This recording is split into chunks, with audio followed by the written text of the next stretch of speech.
Technology space के अंदर अगर मैं मुकेश अंबानी जी की एक पोर्टफोलियो कंपनी के बारे में बात करूंगा जिसका नाम है जस्ट डायल। उस कंपनी को अगर आप खोल के समझेंगे तो आपको इतना समझ में आ जाएगा कि कंपनी के ऐप के अंदर आज की डेट में 170 मिलियन से ज्यादा लोगों के विजिट्स हैं। कंपनी प्रॉफिटेबल है, कंपनी कैश रिच है और कंपनी के पास जो प्रॉफिट मार्जिन है 27% के,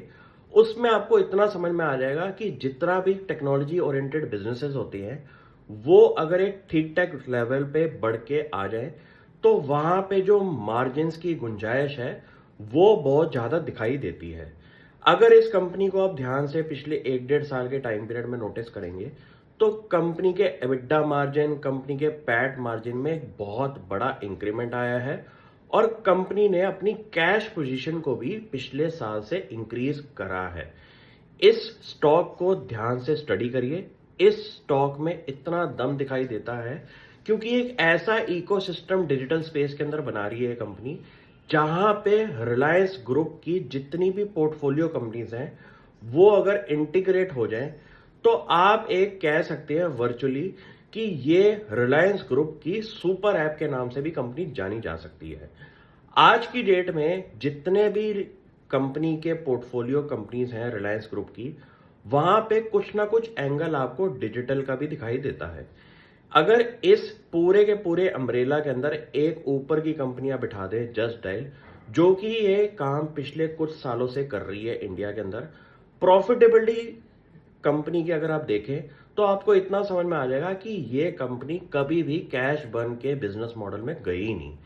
ये सबसे बड़ी बात है कि कंपनी ने अपनी जो ग्रोथ है वो at cost of cash burn नहीं कभी करा।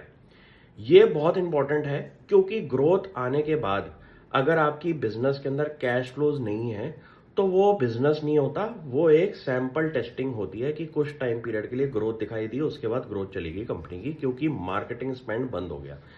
ये कंपनी को मैं पिछले 1.5-2 साल से देख रहा हूं जब से रिलायंस इंडस्ट्रीज ने इस कंपनी को एक्वायर किया है।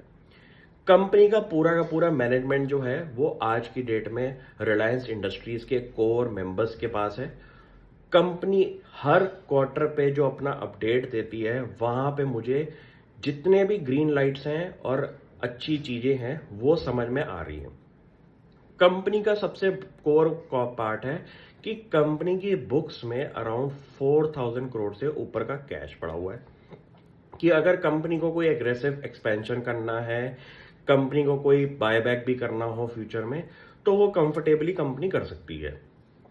कंपनी के अगर मार्जिन को समझे पिछले 1-1.5 साल के टाइम पीरियड में, तो कंपनी ने उस चीज में सबसे ज्यादा काम किया है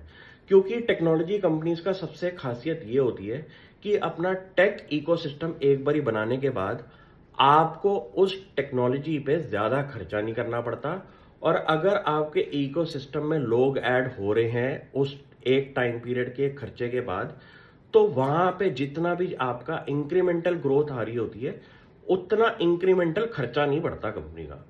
ये एक खासियत होती है टेक्नोलॉजी बेस्ड बिजनेसेस की कि जहां पे आप एक अपना मार्जिन का एक्सपेंशन देख सकते हैं कि कितने लेवल पे मार्जिन इंक्रीज हो सकते हैं।